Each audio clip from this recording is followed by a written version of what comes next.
What's up, everybody? It's your boy. Here is an excerpt from the Wikipedia article about Katy Perry's most recent album, 143. Chris Kelly of the Washington Post wrote that 143 is a failed attempt in rekindling Perry's prime, resulting in pop music that is as dated as a vine. Rich Juzwiak of Pitchfork quipped that releasing albums that are so bad it's good could be part of Perry's appeal.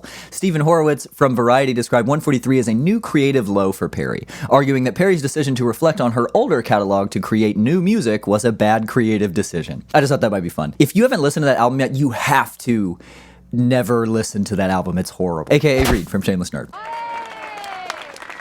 Today's video is about how to make YouTube into one of the last remaining places on the internet that isn't as harmful and soul-sucking as many of the other sites and apps we tend to spend most of our time. How to, use it ethically. If you end up liking this video, please consider subscribing, and you can also join the likes of these beautiful people on the screen right now and become a member of the channel by clicking the join button, and you'll get exclusive access to members-only videos. You can also join the Shameless Nerd Discord at the link in the description, and you can, of course, email me with any questions, comments, concerns, or links to highlights or YouTube documentaries about the 2004 Detroit Pistons at reedfromshamelessnerd@gmail.com. All right, let's get into it.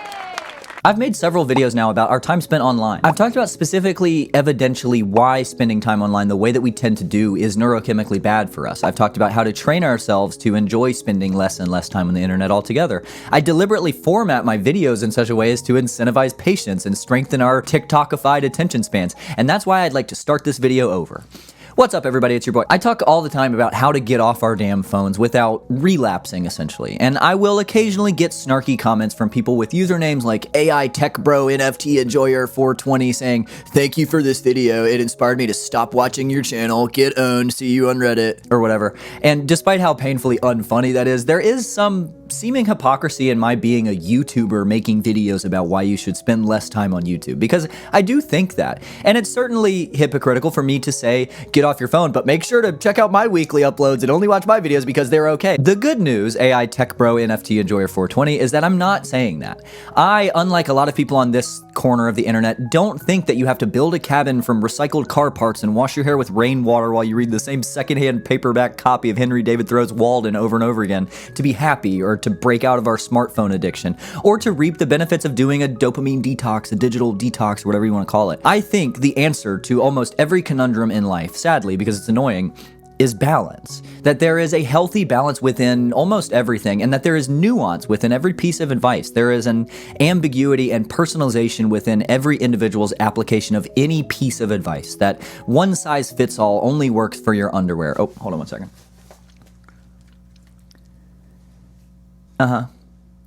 They make underwear in size medium.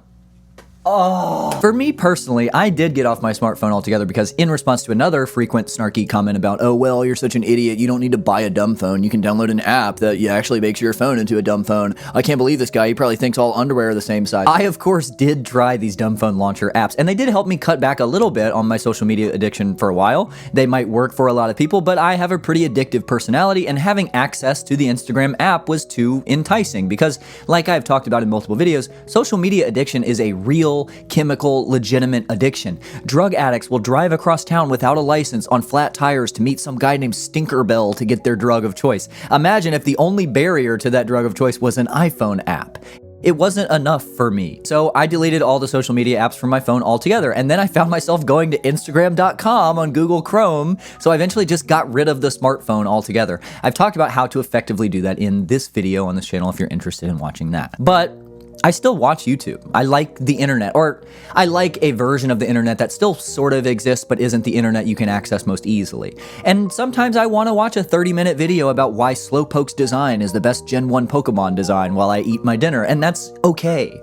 I personally have a separate philosophy about staying away from the news, but maybe you use YouTube to stay up to date about current events. Maybe you are part of a community on YouTube that fulfills you and provides an outlet for you. Maybe you really are learning about stuff. I've had multiple arguments with my friends about TikTok, which they often claim is where they learn so much stuff, but every time I look over their shoulder, it looks a lot closer to porn than it does geometry. But maybe you really are learning stuff on YouTube. In my very first video on this channel, I talked about learning to treat the internet like a newspaper, learning how to live in the real world, the non-digital world for most of your day. But in strictly designated areas and circumstances, checking in on the internet like a saggy old person might read the Sunday obituaries in an analog paper newspaper. Hey, Grandma. Oh, did you hear Shannon Johansson died? Again? Oh, I've got last week's issue. Oh, hey, how did you get in my house? But really, I think entertainment is healthy. There's nothing intrinsically wrong with watching something. Again, balance is the answer to everything. What is wrong with YouTube is the same thing that's wrong with all modern social media platforms, and that is the endless algorithmic timeline of short-form content. I've done a whole video on this. Please watch that if you're not willing to accept the premise that this is a bad thing. But the problem is not watching a YouTube video. The problem is the dopamine production and release pleasure-reward cycle of endlessly scrolling for the next video to watch. Like, how many of you can admit that it's gotten harder to click on a video? I used to scroll the YouTube homepage for 30 minutes past a mass of videos I would definitely enjoy because, oh, I don't know, what if there's a better one? That's our brain chemistry being hijacked. That's us not even being able to enjoy what we're convincing ourselves that we are enjoying. So that, and then of course the endless cycle of YouTube shorts. I don't seek shorts out. I actively don't want to be watching YouTube shorts. And you may feel the same. But the problem is they're treated like real videos by the YouTube algorithm. They're recommended to you, they're grabby and catchy, and the stakes are lower. They're short. You might have trouble clicking on a video that's 20 minutes long, but when you see a video similarly advertised and presented that's only 30 seconds, it feels way less difficult to watch it. And then it autoplays the next one, and then your legs are numb and you have to take a shower because it's been 45 minutes since you forgot you were pooping. That's the problem with YouTube. That's what makes it potentially a negative thing. In addition to, of course, spending 6 hours a day if that's what you're doing, and that's a separate issue. Like, this is all under the presupposition that we're limiting the time we're spending on this app and not justifying rotting in bed all day by making the changes I'm about to talk about. That doesn't count, okay? But nice try, very creative. I love you. So the good news is I do think YouTube is an exception. In truth, I don't think there is truly a healthy use of TikTok, Instagram, Twitter, etc. I think the negatives outweigh the positives, and I would recommend just quitting social media. I've been off social media for a year and a half, and I truly do not feel like I'm missing anything. I don't miss it. I don't think about it. I haven't been out of the loop or unable to have conversations or anything. Like, don't stay on social media because of FOMO. You're not missing out on anything. But I do think YouTube can be an exception if we're deliberate about how we use it and if we make some changes. The first of these changes is deleting the app. The app sends you notifications, and I know you can turn those off, but even so, it is sitting there on your home screen as an absent-minded sort of indicator to click me, click me. It lowers the bar to entry. It eliminates a step which mandates that you have the independent idea on your own volition to decide to watch YouTube. And it makes the next step impossible, which is the most important step by far. And that step, of course, is to block YouTube Shorts. This is very easy if you use Google Chrome. I would recommend making efforts to not watch YouTube on your phone if you have a laptop, to use YouTube as a newspaper, like I said earlier. But at minimum, delete the app and use Google Chrome to access YouTube, and install the Chrome extension called No YouTube Shorts. It's literally one click. I put the link in the description. You don't have to turn anything on. You don't have to do anything. All you have to do is click Add Extension, and then YouTube just doesn't have shorts anymore. It takes its shorts off. You could scroll your homepage for an infinite amount of time, and we'll get to that in a second, and you will never see a YouTube short. You could even search for something. You won't get shorts. You can even click shorts at the top and just nothing shows up.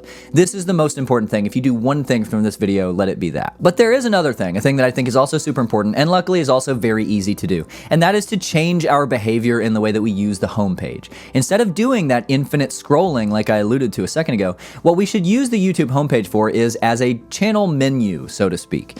When you open YouTube, the first place to go should be your subscriptions tab. On this tab, you will only see videos from channels to whom you are already subscribed. And that's a perfect example of us taking back our own lives' curation from the algorithm. One of the issues with modern internet is the lack of autonomy, of being a passenger in the car of our lives, of just being passive consumers with no input, eating whatever slop, and most of it is slop, put in front of us. But the subscriptions tab on YouTube is like the chronological recommendation-free timeline that Facebook and Twitter used to have. It's just showing you what you've told it that you want to see. And narrowing down your options like this also helps to alleviate decision paralysis, which is why it takes 45 minutes to pick a movie on Netflix before you decide to just watch The Office again. The Office isn't on Netflix anymore, is it? Maybe I am out of the loop. You get the point. These are all videos from channels that you've gone out of your way to incorporate deliberately into your life, that you autonomously yourself decided that you want to see, and you'll be able to choose one so much easier. So what we need to do to make this effective is to change our YouTube interaction behavior. When you don't have anything in your subscription tab that you want to watch, or if you haven't subscribed to anyone yet and you just use your home tab, what you should do is twofold. One, that's when you use the homepage and you scroll until you see a video that seems interesting to you. You watch part of it, you see if you like the channel, you do some research on it, you click to the channel and check it out, you see what other kind of videos this person makes, you get a feel for them, and then you subscribe and you just go back and you watch that video later. Then you go back to the homepage and you do this process again until you've added some new subscriptions to your list, and then you can curate that for yourself, keeping up with them through your subscriptions tab. And another thing that we should do is be pretty loosey-goosey with our subscriptions. Sub to anyone that you think you'll be interested in, and then you take the ownership of curating your subscriptions tab, of curating your experience on YouTube. And over the coming days, weeks, months, see if you really do like this creator, and if not, then unsubscribe. I subscribe to channels constantly without a ton of thought, and then upon perusing my subs tab, I'll eventually often be like, this really isn't for me, and then I'll unsubscribe. Don't unsubscribe to me though, of course, please, my numbers! This is ethical use of a recommendation algorithm. It's meeting it halfway and then saying, thank you, I've got it from here. You are the curator of your own interests. Take control of that again. Enjoy that again. It's fun, it's human, it's healthy. And anytime your subs tab feels stale or you've watched everything in it, you just repeat this process. And again, to close, this is of course in addition to being deliberate about when you're using YouTube. We're training ourselves to treat the internet like a newspaper, dropping in on our own terms, getting caught up, and getting out. For me, I spend 30 minutes in the morning on an off day watching YouTube. That's usually a couple videos I get to watch. And then I allow myself an entire hour if I want to after dinner, cutting myself off 2 hours before I intend on going to bed. I don't always follow this perfectly, and I actually plan to cut back even further eventually, but I think that's a pretty healthy, easy enough place to start for most people probably. But through making those two simple, easy changes, you will feel in control again. You'll have your autonomy back in a way that might seem inconsequential, but to me is super meaningful and real and has made a major difference in my life. You'll be in control of your interests. You'll find yourself enjoying your time on YouTube more. It's way more like it used to be. You'll be in the subscription tab. And eventually, you'll probably spend very little time on the homepage at all. And as long as you've subscribed to Shameless Nerd, that's like totally fine. Thanks for watching. See y'all next time. In today's post-video video, I wanted to complain about something hyper-specific, and that hyper-specific complaint is about modern shopping.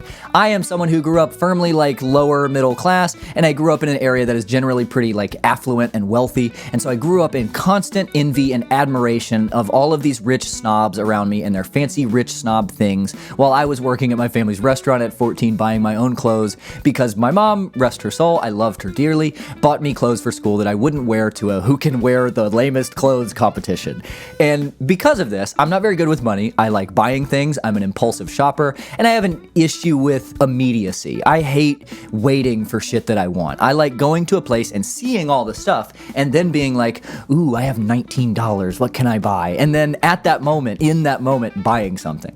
I've developed a sort of functional system, given that I'm a school teacher and I get paid once a month, wherein I pay all of my bills on the exact same day, the very day I get paid. I pay some of them early, I pay some of them late, I pay them all on the same day. And then, to be perfectly honest, I know it's not the wisest thing or whatever, but I take a chunk of what is left, which is not much, and I put it aside for food and gas, and then I spend everything left over on shit. Usually this fun money, as I call it, is gone within the first few days of the month. And that's fine for me right now, and I'll start putting money aside to save when my son goes to kindergarten and I'm no longer spending $800 a month, $800 a month on daycare. Anyway, the point is, shopping sucks so much ass now. I don't want to buy stuff online. I hate buying stuff online. I hate it. And nowadays, all the surviving retailers, a list shrinking by the minute, make more money from their online sales than they do at their physical locations anyway, and they care less and less about the physical location, about stocking shit, about rotating items, about optionality, because most people are just buying shit online. And so I have two very specific complaints about this, and they both have to do with Walmart, but apply to many retailers and grocery stores from what I understand. Number one, the damn app. For a long time, you could look up an item on Walmart.com or in the app and see if they had what you're looking for, and then you could go buy it. Imagine that. But now, you have to sift through a million items that are listed on the app or the website that are actually delivery only. Walmart in particular has become the second biggest online retailer in the United States behind only Amazon, and they have all kinds of shit available online that isn't available in the store. And like, whatever, because you used to be able to sort by in-store only and filter all that out, but now they got rid of that option. Instead, the next best option is to filter by available for pickup, which is sometimes stuff that's available in the store, but often is stuff that's actually only available online that they will ship to the store and you can pick it up there, which is a giant middle finger to consumerist addict losers like me, and brings me to my next point, which is that online grocery shopping has absolutely ruined grocery stores. They shouldn't even let you in there anymore. If you go into Walmart, your entire time in there will be spent dodging giant blue carts being navigated by glazed eyes, overworked, underpaid people whose job is to grocery shop for other people all day, putting together carts full of items that people put together online, who are sitting in the parking lot waiting on their groceries to be delivered like Victorian royalty. It grosses me out. And I swear, I think these employees are taught to like avoid eye contact at all costs, to not interact with plebeian peasant customers, and most importantly, most vitally, sacredly, to take up as much of the aisle as humanly possible with these giant carts. Block the aisle, prevent the ancient human caveman customers from walking freely down aisles at all costs. Oh, and they're required to wear AirPods. Anyway, I just needed to get that off my chest. Love you guys. See you next time.